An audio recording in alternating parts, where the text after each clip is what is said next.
Peter, hartelijk dank om hier te zijn en dit interview te willen doen. Het is iets wat vreemd, want we zien elkaar op wekelijkse basis. Dus het voelt altijd wat artificieel om hier samen te zitten met koptelefoon op. Maar ik denk dat het wel een heel interessant gesprek gaat zijn. Het gaat mensen ook helpen wat context te krijgen bij de foto's die je hebt uitgekozen. En we nemen dit gesprek ook op in het kader van een interview dat ik dan zal uitschrijven voor de fotokatern van ons jaarboek. Voordat we hier induiken, eventjes voor de mensen. Jij bent als vrijwilliger bezig met het digitaliseren van de fotocollectie van de LLTB, de Limburgse Land- en Tuinbouwbond. Daar ben je nu ongeveer een jaar? Ik ben in januari ben ik begonnen ermee. Dus een dik half jaar. Een dik half jaar. Maar je was al iets langer rond aan het lopen bij het SAC? Ja, ik ben zeg maar 2 jaar geleden ben ik op het SAC begonnen.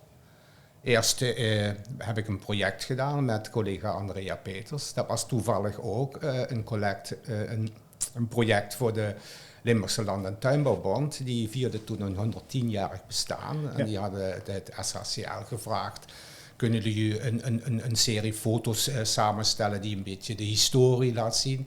En dan kunnen we die op de jubileumtentoonstelling laten zien. Dat hebben we dus 125 jaar LLTB. Of 125 jaar. Dat was een jaar uitgesteld, geloof ik, omdat met corona, maar uiteindelijk toch. En dat hebben we toen gedaan. Toen heb ik ook eigenlijk alle foto's al een keer, de eerste keer gezien. Hebben we gedaan en het werd toen daar heel mooi gepresenteerd. Dat vond ik leuk om te doen. Ja, en even later werd ik dus door Irene en Andrea gevraagd of ik het niet fijn zou vinden om de hele collectie te digitaliseren en te beschrijven. Nou, dat vond ik fijn. Ik zeg, dat willen we graag doen. Daar had je ook al ervaring mee natuurlijk, want voor je pensioen was je fotoredacteur. Ja, ik was eigenlijk archivaris. Ik ben begonnen als archivaris bij de Limburger in 1987. En archivaris, dat was dus het archiveren van foto's, hardcopies nog, dus een foto die je vast kunt pakken. En tekst was toen al, tekst hoorde er ook bij, maar dat was toen al deels digitaal. In 87 al? Ja, in 87. De Limburger zat toen in een concern die dat aangepakt hadden, Oh, lieve hemel. Ja.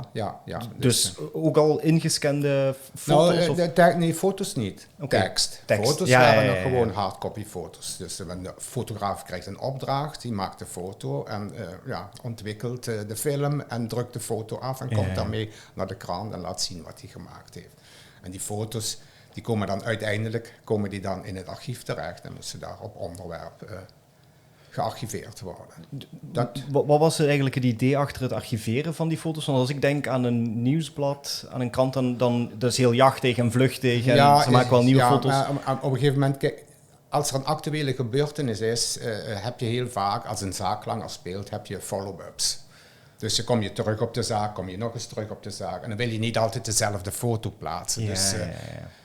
Is het fijn als je dan van die gebeurtenis meerdere foto's in het archief hebt. Dan heb je natuurlijk die historische gebeurtenissen waar je na 5, na 10, na 20, na 25 jaar op terug wil kijken. En dan wil je die foto ter beschikking hebben. Dat zijn de redenen waarom een krant een fotoarchief erop nahoudt. En hoe werkt het dan met die digitale tekst? Dat zorgt ervoor dat je een bestand had dat doorzoekbaar was, gekoppeld aan een serienummer van een bepaalde foto? Nee, die waren niet gekoppeld. Die zijn niet gekoppeld. Dat is pas veel later, dat die koppeling, dan zitten we al na 2000. Dan komen er systemen op de markt waar je de krant dus online opmaakt en waar foto's en tekst gekoppeld zijn. Dus heb je de tekst, kun je daarnaast klikken op de foto. De foto kun je daarnaast klikken op de tekst. Dus dat heb je dan fijn bij elkaar. In het ideale geval. Dus dat is heel erg fijn. Dat is, dus dan archiveer je die foto natuurlijk ook heel anders. Dus je hebt, eigenlijk heb je die hele digitale transitie van heel dichtbij meegemaakt. Ja. En zo rond, of eind jaren 90, dan wordt de fotograaf bij de krant gevraagd om foto's digitaal aan te leveren. Ja. En eigenlijk het werk dat je doet als vrijwilliger voor het Sociaal Historisch Centrum voor Limburg is heel soortgelijk aan het soort van werk dat je gedaan hebt voor de Limburg. Ja, je foto's terugzoekbaar maken, dat was bij de Limburg. Want in die beginperiode van de digitaal aanleveren van foto's zat er geen informatie aan die foto. Ja, dus dat moest handmatig toegevoegd worden. Okay. Tegenwoordig moet de fotograaf gewoon de informatie meesturen. Die moet hij aan de foto hechten, zodat die altijd... Ja. Dan is het nog zaak dat iemand die foto's bekijkt en van hetzelfde onderwerp dezelfde trefwoorden toevoegt, zodat je in 1 zoekactie of 2 zoekacties in ieder geval alle foto's van een bepaald onderwerp kunt zien. Ja, en is dat ook een van de dingen die je nu doet voor de fotocollectie van de LLTB? Worden die ook op basis van thema's ontsloten, of hoe gaat dat in zijn werk? Ja en nee. Alle foto's hebben natuurlijk een onderwerp. Mm-hmm. Dat voeg ik toe aan die foto. Maar ik voeg ook trefwoorden toe. En data, categorieën, fotograaf ook belangrijk. Wie is het copyright? Dus dat doe ik nou ook, ja. Dat is een hele zoektocht, kan ik... Ja, dat is een hele zoektocht, maar is ook een fijne zoektocht, moet ik zeggen. Want dat is, hoe moet ik het zeggen? Ja, het prikkelt. Ja. Je moet wel geprikkeld worden. Ja. Want vaak krijg je de foto's met enige context of zonder context in de archiefbestanden. Ja, de foto van de LLTB. Mm-hmm. Ja, de foto's van de LLTB die zijn nauwelijks van informatie voorzien. Daar staat echt helemaal bijna niks achter. Dus die zijn gewoon ooit door de LLTB zelf verzameld als zijn, dit zijn foto's die ooit gebruikt zijn voor publicatiedoeleinden of om het even wat, en zonder verdere context ergens in de map gestoken. Bijna op geen enkele foto staat wat op. Soms staat er een jaartal op, soms staat er op voor de kalender, maar welke. Wat er wel heel vaak op staat, dat is de letters B plus T en L plus V. Oké, B plus T en L plus V. Dat blijkt dus het tijdschrift Land en Vee te zijn, van de Limburgse Land- en Tuinbouwbond. En die zijn later gefuseerd met Boer en Tuinder. Ja. Land en Vee, Boer en Tuinder. Dus dan weet je, dat is mogelijk een bron waar je de foto kunt vinden en ook de informatie over de foto. En dan begint het monnikenwerk. Dus dan moet je er echt induiken, zonder idee van welke jaargang. Is het nu wel een idee van mogelijke thematiek eventueel? Het is ook de tijdschrift Land en Vee en een deel van Boer en Tuinder tot 1960 zitten in Delver. Okay. En daar kun je dus zoekacties doen. Ja. Maar dat heeft in dit geval weinig zin, omdat die foto's die zij dan plaatsen, daar zetten ze geen tekst bij. Of een tekst die in ieder geval de foto niet duidt, laat ik het zo zeggen. Het is de foto is illustratie bij een verhaal. Ja, bijvoorbeeld een winterfoto, dan zie je een pak sneeuw liggen en dan staat daar, de winter is weer gekomen. Maar er staat niet bij waar die foto gemaakt is. En het is ook nog soms onduidelijk of het wel een actuele foto is. Of dat ze uit een eigen archief gaan. En of ze een archieffoto hebben. Maar goed, dan begin je dat tijdschrift Land en Vee door te ploegen vanaf 1925. Okay. Ja, dat is monnikenwerk. Het is echt monnikenwerk. Maar ik moet wel zeggen, op het einde word je wel beloond. Want vaak vind je de foto's terug en de context. Je vindt ze niet met zoektermen. Er staat bijvoorbeeld een foto van een boerderij in. Maar die gebruiken die foto's eigenlijk meer als om de pagina's op te leuken. Alleen bij actuele gebeurtenissen, een jubileum of iemand overlijdt of er is iets belangrijks gebeurd en zo.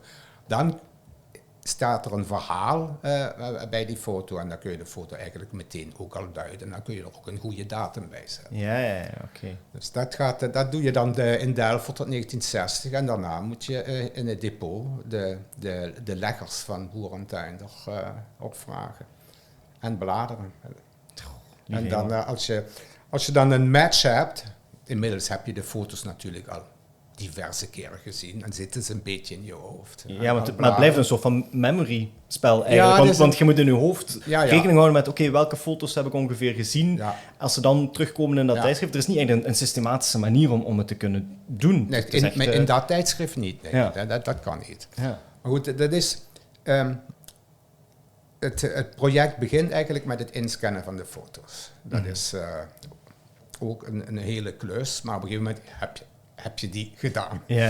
En dan heb je de foto's alweer een keer gezien en dan zie je dat van bepaalde onderwerpen heel veel foto's zijn. Dus die hou je dan apart. Je hebt bijvoorbeeld, soms is dat meteen duidelijk omdat foto's in een album zitten. 50 jaar LLTB-viering in Roermond. Dus daar heb je een pakketje. Datzelfde in 1971. 75 jaar LLTB. Dus die kun je aan de kant zetten of in een aparte map doen. Dan heb je de jaarvergaderingen van de LLTB. Dus die huren elk jaar een fotograaf in die behoorlijk wat foto's maakt elk jaar. Die zitten er ook allemaal in. Heb je weer een pakketje, dat zet je aan de kant. En wat dan overblijft, die foto's die zet je in voorlopige mappen. Ja. Landbouw, tuinbouw, veeteelt. Dat verdeel je nog eens onderin. Paarden, runderen, schapen, varkens en zo. Je hebt foto's met landschappen, die zet je apart, kastelen, dorpsgezichten, boerderijen. En dan heb je dus overal pakketjes. Ja. En dan begint het puzzelwerk. Ja, maar je moet die wel ergens, als je alle foto's op een hoop hebt liggen, dan vind je het nooit meer. Je moet die boerderijen eigenlijk bij elkaar hebben. In een map, ook fysiek.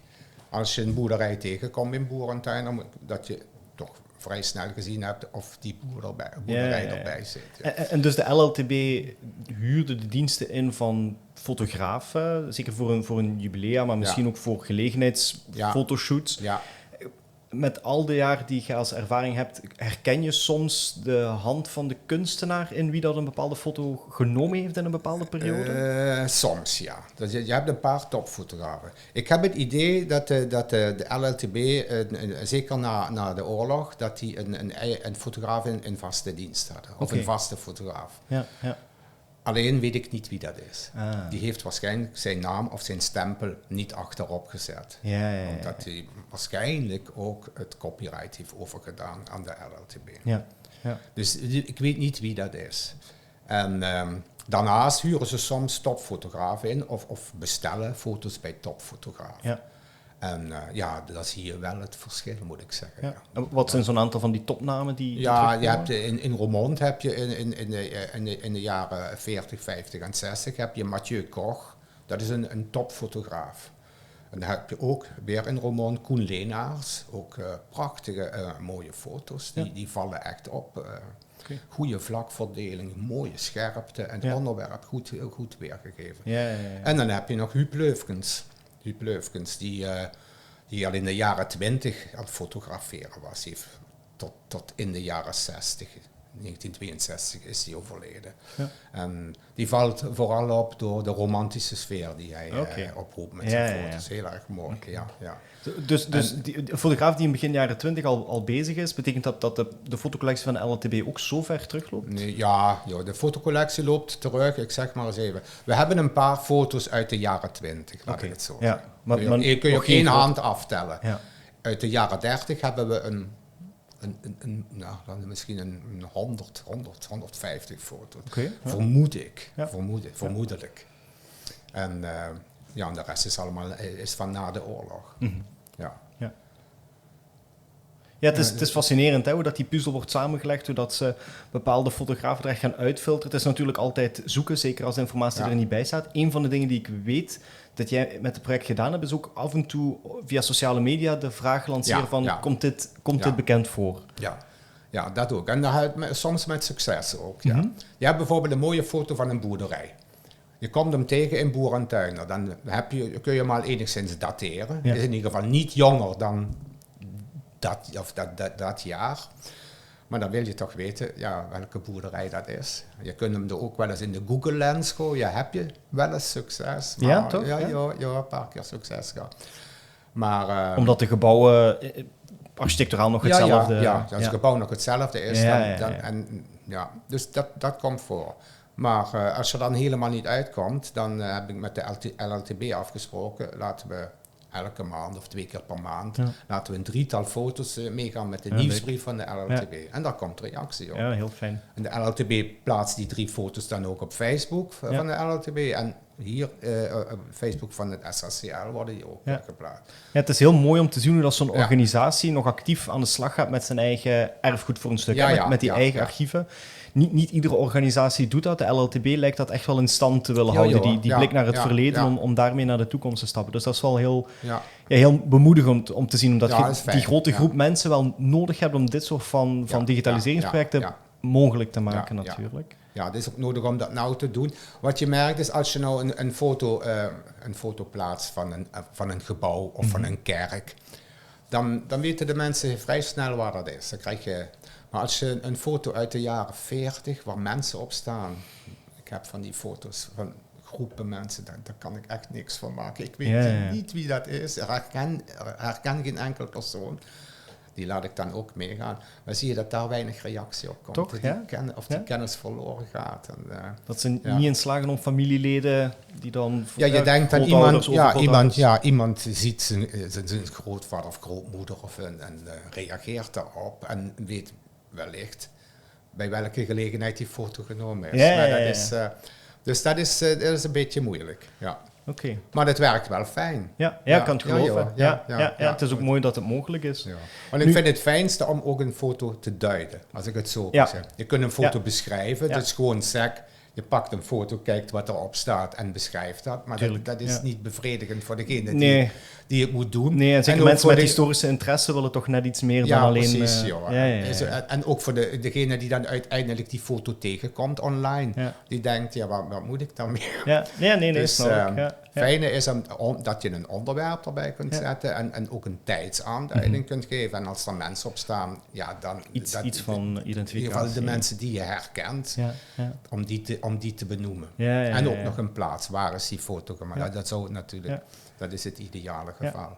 Maar dat lukt bij sommigen. Ja. Je hebt een heel aantal voorbeelden doorgestuurd. Hè? Ik heb daar nog een selectie uitgemaakt. Ik denk dat we nu een 10-tal foto's hebben die we ook samen gaan bekijken en waar ik je enkele vragen over ga stellen. En misschien nog om dit stukje af te sluiten voordat we naar die foto's gaan. Waarom doe je dit als vrijwilliger? Wat haal je eruit? Voor mezelf. Ik word graag geprikkeld. Ik doe graag een klus die me intellectueel, misschien met een groot woord, uitdaagt. En dat vind ik fijn. Van de andere kant vind ik het ook fijn. Kijk, er liggen zoveel documenten in archieven. Er moet nog zoveel beschreven worden. En ik ben een groot voorstander ervan dat dat zo snel mogelijk online komt. En als ik daar een bijdrage aan kan leveren, vind ik dat fijn. Ja, hartelijk dank ook namens ons. Ik vind het altijd heel mooi om te zien dat mensen zich op vrijwillige basis inzetten. We hebben ook voor bijvoorbeeld briefhoofdenproject, waar we ook aan het briefhoofden aan het digitaliseren zijn. En denk ik, die mensen komen iedere week, soms 2 keer per week, om het toch maar te doen. En het is, zoals gezegd, een deel ervan is intellectueel werk en een deel ervan is ook gewoon redelijk saai inscannen. Inscannen, maar het is wel eindig. Hè? Het inscannen en ook het doorbladeren van die tijdschriften, dat is... maar zonder kan niet. Nee, natuurlijk. Iemand moet het doen en er kruipt gewoon tijd in. Dus ik vind het altijd heel erg bemoedigend om te zien dat mensen zodanig gepassioneerd zijn. En bij u gaat die passie eigenlijk vanaf uw werkleven over uw pensioen heen en dan als vrijwilliger. Dus dat vind ik wel vind ik altijd heel bemoedigend om te zien dat kan. Want als we dit zouden moeten omzetten in wat het waard is in geld, dat zouden we nooit betaald krijgen. Het zou onmogelijk zijn. Dus daar ben ik enorm dankbaar voor. Ja, dank je wel. Laten we eens naar de foto's kijken. Ja. De computer heeft ze in alfabetische volgorde gezet, niet chronologisch. Nee. Wat voor mij ook prima is, want de chronologie volgt toch niet elkaar op. Nee. Dus laten we gewoon deze volgorde aanhouden. Het is arbitrair, maar goed, dit is wat het is. Het begint met een foto uit 1957. Ja. En bij dit audiobestand zullen we ook de foto's aanbieden voor mensen in de fotokatern van het jaarboek. Ja. Verschijnen ze sowieso. De aardappeloogst in 57. Ja. En er staat Foto Acta bij. De Foto Acta, dat is een fotobureau gevestigd in Brussel. Dus waarschijnlijk is die foto niet in Limburg gemaakt. Maar zit wel in de collectie en ik vond hem zo mooi. Dat is ook heel erg nostalgisch. Ja. Je ziet, daar worden aardappels geraapt. Ja. Ik ga je microfoon eventjes... Die boer heeft aardappels geraapt. En je ziet dat hij het heel erg warm heeft. Ja. Of ook dat hij moe is. En dan komt dan zo'n lieftallige jonge dame, misschien zijn dochter. Komt met een lekker bakje koffie. Dat vind ik... dat is... straalt een beetje geluk uit eigenlijk, die foto. Dat vind ik als romanticus, laat ik het zo zeggen. Het ziet er heel erg geënsceneerd uit wel, hè? Het lijkt geen spontane foto. Nee, maar het is... ik vind het mooi. Dat is... De foto's die wij nou bekijken, het zijn ook allemaal foto's van een tijd die voorbij is. Ja. Dit zie je niet meer. Nee, zo worden geen aardappels meer gegooid. Dat doet de machine nou. Koffie drinken thuis. Ja. En grote rieten manden dan nog, die moet je geen daarna plastic naar huis in beeld. schouwen. Misschien heb je nog een paardenwagen. Want het is 57. Misschien heeft de man een tractor, maar... Het zou kunnen, maar het kan even goed paard en kar zijn natuurlijk.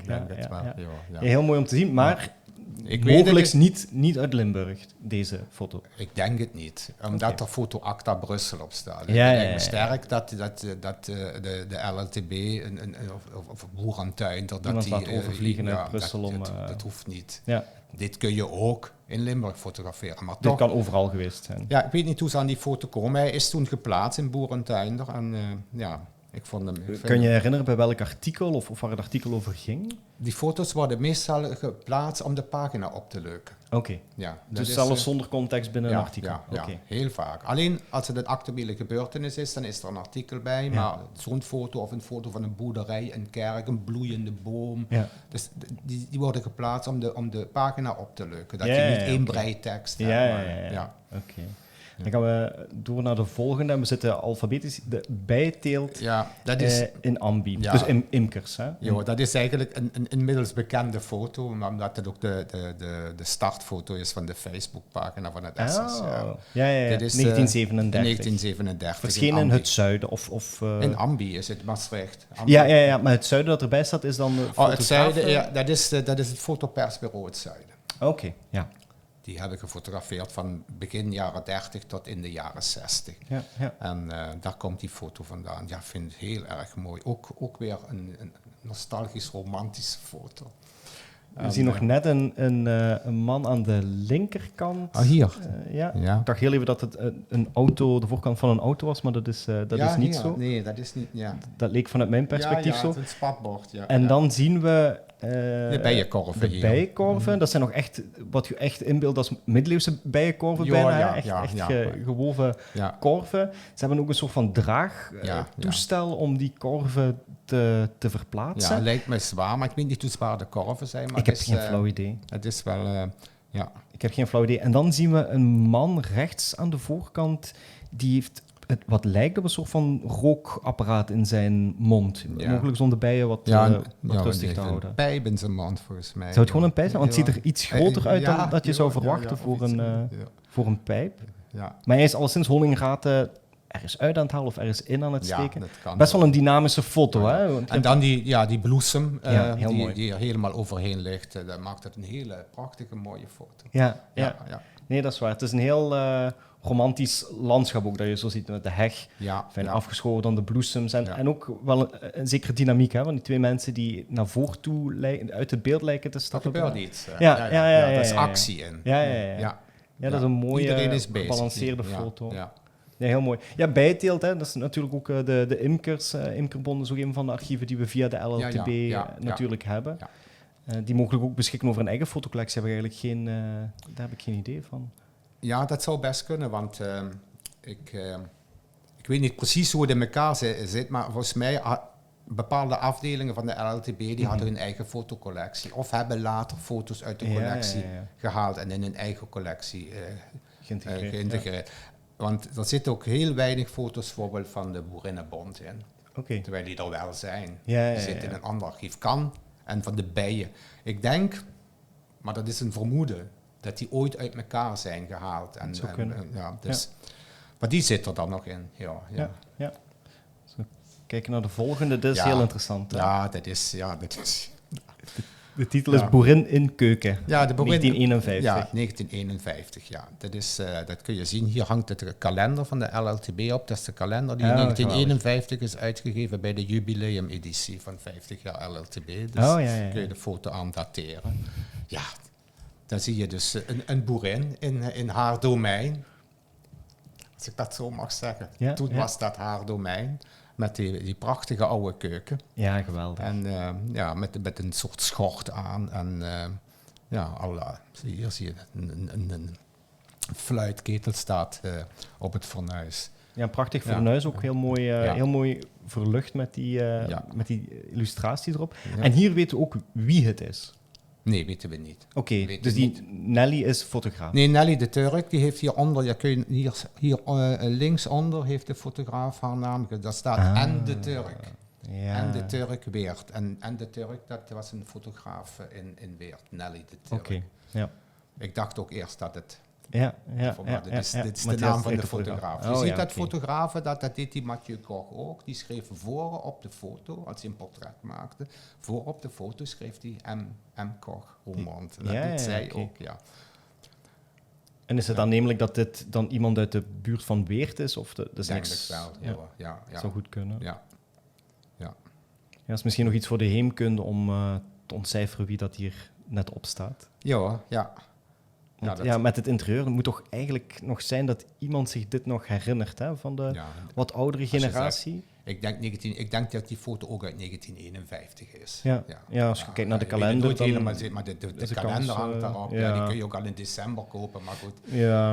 Maar het zal toch sowieso begin jaren 50. Dat zouden eigenlijk de nazaten die zouden haar moeten kunnen misschien door te verschijnen in het jaarboek dat er nog iets van komt, ofwel via sociale media dan bij de LLTB. Ja. Gaan we eventjes door naar de volgende. Hier zien we het bondsbestuur van de LLTB in 1929. Ja. Dat is, die heb ik erbij gedaan. Dit is de collectie van de LLTB, dit is het bestuur en dit is de oudste foto die in de collectie zit, laat ik het zeggen. Er zijn nog oudere foto's, maar die zitten niet in de collectie. Ja. En vond het fijn om die erbij te zetten. Ook je ziet, het zijn allemaal heren natuurlijk. Allemaal heren. Dat is gelukkig anders tegenwoordig. Dat is tegenwoordig anders, ja. Maar goed, dat is toen zo. En hier zit voorzitter Verheggen, die is heel lang voorzitter geweest. En dan zie je de andere, er zit altijd een geestelijk adviseur bij. Die zit altijd bij, die zit in het bestuur. En de rest zijn allemaal notabelen van de LLTB. Hierachter zie je het borstbeeld van de eerste voorzitter van de LLTB, Jan Truijen. Die werd de boerenkoning genoemd. Ja. En, wat heel interessant is om te zien, is dat dit soort van foto's niet meer gemaakt worden. Nee, die worden niet meer gemaakt. Nee. En, iedereen op zijn paasbest. Ja. De hoeden bij, maar wel af. Ja, daar hebben de hoeden af, maar ze zijn allemaal heel goed gekleed. Ja, ze weten dat ze op de foto gaan. Dat is echt nog een gelegenheid op de foto. Terwijl nu zie je vaak bij raden van bestuur of als medewerker op een website komen, dan staan ze er meestal alleen op. Ja. En als er een foto is met alle collega's samen, is het meer een informele sfeer. Een gesprek of zo. Ja. Dus dat plaatst het ook wel heel erg in de tijd. Hè. Dit kom je gewoon niet meer tegen. Echt een tijdsbeeld. Ja. En de oudste foto van het bestuur in de collectie. Daarom heb ik het hier erbij gedaan. Ja. Dat brengt ons bij de volgende. Dat is een gezin aan tafel. Een gezin aan tafel en die bidden voor het eten. Dat is ook iets in gebruik wat je nog zelden tegenkomt. Bidden voor het eten, dat is...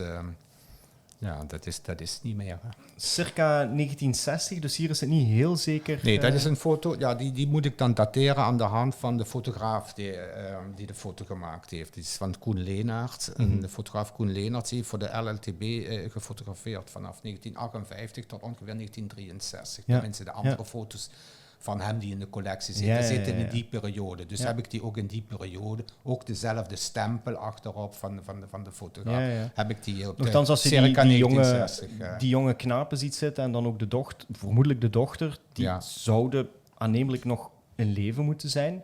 Dus het zou je zou het terug moeten kunnen voeren naar welk gezin dat hier zit. Ja. Wat hier opvalt en wat anders is dan sommige van die foto's van in het begin, dit lijkt veel minder geënsceneerd. Dit lijkt echt een blik achter de schermen. Niemand lijkt zich heel bewust te zijn dat er überhaupt een fotograaf bij zit. Of alleszins, ik krijg niet die indruk dat het alleen is. De vader van het gezin misschien. De anderen bidden en hebben hun ogen gesloten ook. Tijdens het bidden. Ja. En dat is... Ja. En op dat moment kijk je niet in de camera. Dat heeft de fotograaf goed gezien. Hij heeft daar een mooie foto van gemaakt. Want dat het niet geënsceneerd is. Ja, het is echt een blik achter de schermen.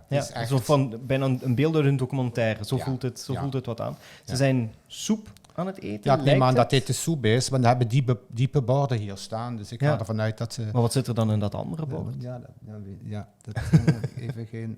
weet ik even niet. Ja, ik zou het ook niet durven zeggen. Weet ik even niet, nee. Ja, heel intrigerende foto. Dit vond ik een hele dynamische foto. Dit is bijna een schilderij. Ja, dit is... Hooikeren, ja, 1959. Ja, dit is ook van diezelfde fotograaf, van Koen Leenaerts. En ja, je ziet het is een prachtige foto. Ook vanuit de stand waar die genomen is. De fotograaf is echt door de knieën gegaan, of ligt waarschijnlijk in het gras en fotografeert dan boer en boerin zo tegen die wolken aan. Ja. En dat geeft heel veel dynamiek. Ja, mooi. En je ziet ook, ze zijn aan het hooi keren. Dus het hooi moet gekeerd worden, anders dat moet droog namelijk. Ja. En dat lijkt me ook, als je dat een dag moet doen, lijkt me dat zwaar werk. En je ziet ook een beetje dat zwaar werk is. En dan, prachtige foto van, ook dat ze er allebei op staan. En niet alleen een boer, want normaal zie je alleen... Wel, hier is de boerin net prominent in beeld. En niet tijdens het soort van werkzaamheden in de keuken of het melken, maar gewoon tijdens werkzaamheden op het veld. En dan zie je ook een deel van dat hooi van de hooivork af. Ja. Dus het is een hele vliegt door de lucht. Ja. Dus het is in dat opzicht ook een heel dynamische foto. Maar inderdaad, de compositie is heel intrigerend. Ja. Zoals je zegt, met als achtergrond die enorme wolkenmassa. Het is ergens spijtig dat het in zwart-wit is, maar aan de andere kant geeft het ook wel meer kans om zelf in te vullen. Wat het kleurenpalet net is. Ja. Ik vind het niet erg dat die in zwart-wit is. Kleur kan ook afleiden. Als je zwart-wit foto's hebt, dan word je sneller naar het onderwerp toegetrokken dan als er te veel kleur op de foto's is. Dat is dan namelijk te veel te zien. Maar nee, ik denk dat die ook in zwart-wit is, omdat dat de opdracht is geweest. Het had geen zin om toen een kleurenfoto af te drukken, want die was voor het tijdschrift Boer en Tuinder en die konden toen nog geen kleur afdrukken. Dus dat zal ook een reden zijn dat die in zwart-wit is. Zou dit in zekere zin geënsceneerd zijn geweest, of zouden zij gewoon op het veld bezig gezeten zijn en de fotograaf zoekt de meest opportune locatie denk ik wel. Een foto te zien. Het lijkt me heel moeilijk om te ensceneren. Ik weet ook niet of dit een opdrachtfoto is en of de fotograaf die zelf heeft gemaakt of dat hij dit tafereel tegenkomt en heeft gemaakt en denkt, die is mogelijk nog interessant om eens aan te bieden. Dat weet ik dus niet, nee. Ja, heel interessant beeld. En 59, dus dit is een van die foto's die je met zekerheid hebt kunnen... Ja, die is gepubliceerd, die foto, dus daar kan ik in ieder geval een jaar bij zeggen. Ja.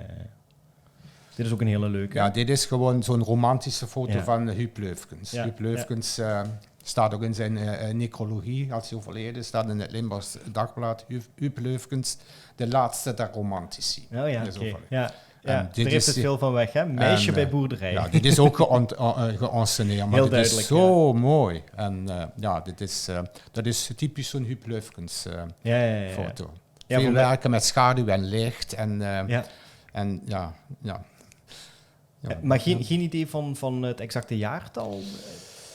Nee. Zoals gezegd, Huub Leufkens is in 1962 overleden. Dus moet sowieso hij was al bezig in de jaren 20, was hij al aan het fotograferen. Dus in de bibliotheek van het SHCL zit ook een heel dik boek met foto's van Huub Leufkens uit 1932. Oh, kijk, mooi. Maar daar zit hij niet bij. Maar die is van na de oorlog. Die moet ik nog dateren, maar heb ik hier. Dus als ik die ga dateren, wordt het een ruime inschatting. 1945, 1962. Ja. Maar Ja, duidelijk geënsceneerd. Ja. Dus waarschijnlijk ook met een heel duidelijk doel of een bepaald artikel dat er uitstekend bij zou passen. En dan op zoek gegaan naar de foto's die daar het best bij zou passen. Ja, heel leuk. En ook de locatie is weinig over te zeggen. Niet iemand die deze doorganger kent. Er staat niks achterop. En ik heb, dat is een foto uit een serie van 4. En op een van die 4 foto's staat een duidelijk een herkenbare boerderij. Die heb ik ook al op sociale media gezet. Maar daar is geen reactie op gekomen. Dat is... Dit is dan weer een heel andere kant. Dit is heel wat anders. Dit is... Ik vond dit een mooie foto, omdat het ook iets zegt hoe vroeger de melk werd opgehaald. De melk van de koe gaat in de melkbus. Ja. En dan komt de auto van de Sibema. Sittard Maastricht. Sittard Beek Maastricht. Sibema. Ja, melkcoöperatief. En wordt die melk in die melkwagen overgeheveld, In midden jaren 60? Dus 1964 is die foto geplaatst. Dan moet ik altijd zo op, maar dat is dan ook rond die tijd is die foto ook gemaakt. Dit is goed. Het zegt iets... Wel, het zegt ook wel iets over de stappen naar meer industrialiseren in zekere zin van hoe dat die landbouw... Hè, dit nog op een hele kleine schaal, maar het is al lang niet meer gewoon de melkkan die met paard en kar wordt gebracht. Het is echt hoogtechnologische wagen, zeker voor die tijd, met dan een pompinstallatie erin, waarschijnlijk ook nog iets om koud te houden. Dus het is al meteen van een heel andere schaal dan een aantal eerdere foto's die we gezien hebben. Ja. Dus in dat opzicht wel heel mooi. En inderdaad, hè, die coöperatieve die daar ook daarna overgenomen is door Campina, denk ik. Ja, Campina heeft dat overgenomen. Dus dat is ook wel heel interessant om te zien. Alleen wat ik mis, wat je nu wel zou zien, is het logo of het merk op de zijkant van de wagen. Daar staat niet Sibema op. Nee, of het moet aan de andere kant staan, maar dan is er een gemiste kans als het niet aan beide zijden doen. Of misschien misschien was dat toen niet nodig, ik weet het niet. Geen idee. Sibema, Sittard-Beek, Maastricht, die hadden dan dit gebied, denk ik, onder hun hoede. Ja. En dat is heel anders. Ik weet dat het Sibema is, omdat daar stond nou toevallig, toen die foto geplaatst was, wel een bijschrift. Oh ja, kijk. Ja. Het is ook wel interessant als parallel, want we hebben nu ook heel veel huis-aan-huis-levering, ook van eten. Hè. De Jumbo levert thuis en de Albert Heijn. Dat is een tijd anders geweest. Ja. Maar vroeger was het heel normaal dat ze aan de deur kwamen, zeker voor dingen als melk. Ja, heel interessant om te zien. Ja. Dit wil ik er ook sowieso in hebben.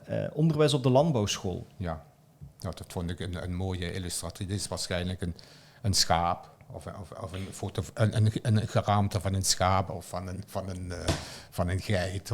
Het zal geen koe zijn, kalf misschien, maar het is in ieder geval te klein voor. Ja, ik ben geen bioloog, dus ik zou het heel moeilijk kunnen zeggen. Voor mij zou het even goed een hond kunnen zijn. Ja, daar is hij misschien wat groot voor. Maar ik vond dat wel, goed. Ik vond, zo ziet dan zo'n leslokaal uit. Ik heb daar nou 1935, 1945 bij gezet. Dus er is een 150 foto's ongeveer zitten in de collectie. Die hebben het formaat 5x5. Oh, echt kleine... Daar staat niks achterom. Dat zijn contactafdrukken van een Kodak boxcamera of van een Rolleiflex. Ja. En die foto's, daar staat dus niks achterop, maar er staat wel een code op. Bijvoorbeeld 773 of 023 of 2018. Ja. En dan ben ik eens al die foto's met die codes heb ik eens bij elkaar gezet. Ja. 773 bij elkaar, 023 bij elkaar. En ik had al een vermoeden dat die foto's van voor de oorlog waren. En dan zie je in sommige pakketjes, bijvoorbeeld 023, daar zitten dan een tiental foto's in van de Landbouwhuisschoutschool Posterholt, waarvan er 4 gepubliceerd zijn in 1939. Oh. Ja, kijk. En dan heb je in het pakketje 771 of 773, daar zitten dan foto's van, onder andere foto's in van het bezoek van Prins Bernhard aan Roermond en Bezel. Dus in 1939, weer een aanwijzing. Ja. Terwijl bij 2018 zit bijvoorbeeld het afscheid van die voorzitter van Heggen, bij 1938. Ja. En dan ben die nou voorzichtig aan dateren 1935, 1940. Geweldig. Mooi. Ja, het is mooi om te zien hoe dat groeit. Ja. En het zal absoluut geen simpele klus zijn, maar inderdaad, door die codenummers aan te gebruiken, kom je toch weer in de buurt van... daarom zit die ook in die periode. Ja. Wat voor mij ook opviel is de projector. Ja, de projector, dat zal een dia... Ik dacht nog, zou dat toen al dia's zijn geweest? Zou het een soort van glasdruk of zo? En daarmee, ik heb geen idee, ik ben echt niet ingewerkt in die wereld, maar wat voor mij wel interessant is, omdat ik ook zelf les geef... Ja. En als student heb ik zelf nog de overhead-projectors meegemaakt. Ja. Toen ik op het middelbaar zat, was er nog niks met computers en smartscreens. Dat is nu de nieuwe evolutie. Ja. Maar blijft wel hetzelfde principe. Je projecteert iets waar dat je dan samen naar kijkt, dat niet noodzakelijk op zo'n krijtbord gekrast hoeft te worden. Ja. Dus het is wel heel leuk om dat hier ook zo te zien. En sowieso het onderwijs en ook het belang dat onderwijs heeft gekregen in landbouw en onderzoek ook. Als je kijkt wat er in Wageningen bijvoorbeeld gebeurt. Ook dat groeit mee. Hè? Dat ook daarin komt een enorme stroomversnelling die in de 20e eeuw plaatsvindt. Die je eigenlijk ook zou kunnen duiden met een serie foto's van hoe verbetert dit in zekere zin, of hoe professioneler wordt het, hoe meer wetenschappelijk dat het wordt. En die foto is dan ook duidelijk landbouwonderwijs, omdat het geraamte van het schaap, zal ik maar eens zeggen, wat erop te zien anders is. moet iemand ons maar verbeteren, dan horen we het naar de hand wel wat het is. Dus als niemand het weet, bij deze, stuur je ons een e-mail. Ja. We zijn stilaan bij het einde van de foto's aan het komen. Dit is ook zo'n hele leuke om te zien, hè? Ja, dat zijn dus koeien die 's morgens worden die naar gemeenschappelijke weiden gebracht van verschillende boerderijen. Ja, en die komen 's avonds gewoon terug. Die lopen dan door de straat van Wessem terug naar huis. Runner op straat in Wessem, ergens tussen 1940 en 1950. Ja, die foto die is gepubliceerd in een gedenkboek van de LLTB uit 1951. Dus ik heb hem voorzichtig gedateerd op 1940, 1950 ook. En ook gezien de stempel achterop van het zuiden. Oké. Ja, hier zien we wel Schaarse wagen dan helemaal op de achtergrond rechts. Ja, daar staat een auto, ja. Dat zou eventueel nog een manier zijn om het min of meer te kunnen dateren. Alleszins, het kan niet genomen zijn voordat die auto's op de markt waren. Zo heb ik inderdaad ook een paar foto's gedateerd. Ik had foto's van kerkgangers, kerkgangers. Die zie je de Münsterkerk in Roermond uitkomen. En het is waarschijnlijk foto's gemaakt bij een jaarvergadering van de LLTB.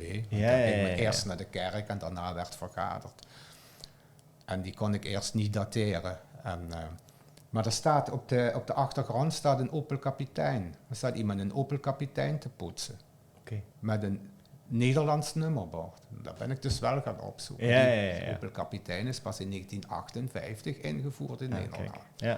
Dus 1958 tot. Dan heb je het nog niet precies, maar daarvoor kan dus in principe niet. Geweldig. Ja, dat is eigenlijk een beetje detectivewerk natuurlijk. Veel leuk die koeien, is misschien niet stom, maar die vinden de weg zelf naar huis. Tuurlijk. Maar wat hier zo leuk aan is dit is het centrum van zo'n dorp, daar gaat een stoet koeien doorheen. Ja, dat zie je nu ook niet meer. Nee, dat zie je niet. Dus dat is echt geweldig hoe dat tijdsbeeld zodanig verandert. En dit is minder dan 100 jaar geleden. En toch is het een volledig andere wereld, die eigenlijk niet meer, hier alleszins, niet meer bestaat. Dat vind ik er altijd zo geweldig aan. Dit is de laatste, en ook heel toepasselijk, Uber Limburgs. Goed. Hier staat nog bij 1949, maar dat is 1935, 40. Die moet ik 1935, 40. Dus het is voor de oorlog nog. Ja, en hier wordt alles gereed gemaakt om vlaaien te bakken. En ook broodjes zie je hier liggen. Daar zie je een schaal waar de vlaai, de bodem van de vlaai al klaar ligt om gebakken te worden. En ik vind het een mooie foto. Ook met die lichtinval. Ja, het is heel mooi gekadreerd ook. Ook dat je ziet dat die vrouw ook daarmee bezig is. Die staat niet te poseren, maar die is gewoon bezig met haar werk. Heel mooie haren, heel mooi kapsel. Ja, dat wel. Hè. Dus ze is duidelijk echt aan het werk. Dat zie je ook aan de bewegingsvervagingen. Waarschijnlijk met een deegrol. Ik kan het even van hier niet zo maar tegelijkertijd is het wel heel mooi opgemaakt. In zekere zin wel voorbereide foto natuurlijk. Ze heeft waarschijnlijk geweten dat de fotograaf eraan kwam. Het is niet impromptu dat er opeens iemand voor de deur staat. Wat ook logisch is natuurlijk. Dit moet allemaal klaargezet worden. En dat mooie servies met die mooie motieven ook op flyer aan het maken. En inderdaad aan de voorkant, ik weet niet of dit nu broden zijn of dat het gewoon deeg is dat klaar ligt om platgewalst te worden. Daar heb ik geen flauw idee van. In het artikel stond dat die mevrouw bezig was met vlaaien baken, broden en knapkoeken. Ja, knapkoeken. Dus, dat geeft u wel een indicatie van locatie, toch? Knapkoek is kant van Kinrooi en Kessenich hebben ze dat ook. Is dat iets aan de Maas kant? Maar dat vind ik te tricky. Moeilijk, tuurlijk. Ja, geweldig. En ook heel mooi om te eindigen met iets dat zodanig Limburgs is als vlaaien die gebakken worden. Heel leuk. Ja, hartelijk dank. Ik ben heel blij met de selectie die je gemaakt hebt. Ik heb natuurlijk zelf ook nog wat geschreven omdat we niet oneindig veel ruimte hebben in het jaarboek om die een mooie plek te geven. Dus het moet ook min of meer groot genoeg zijn om het over te laten komen bij de lezer. Het is fascinerend om te zien hoe dat zo'n zoektocht plaatsvindt om duiding te geven aan die foto's. Ik denk dat heel belangrijk is, omdat als je gewoon die foto's hebt, als we nu weer eens een generatie verder zitten, dan is heel die context weg en dan weten ze, dit was een leuke foto. Ja, en daar stopt het dan min of meer. Ja, dat was ook mijn insteek. Dit gaat niet nog eens iemand opnieuw doen als het gedaan is. Dat klopt. Dat klopt. Nou, heel erg bedankt, Peter. Ik vond het een heel leuk gesprek met u. Ja, vond ik ook, ja. En laten we kijken hoe dit vorm krijgt. De audio zullen we sowieso online zetten en dan zetten we daar ook de foto's bij. Ja. Mocht de video goed genoeg gelukt zijn, dan kunnen we de foto's meteen tonen aan de mensen natuurlijk. Dat is het extra voordeel. Hartelijk dank en ik zie je volgende week sowieso alweer. Oké, ja, prima. Jij ook bedankt.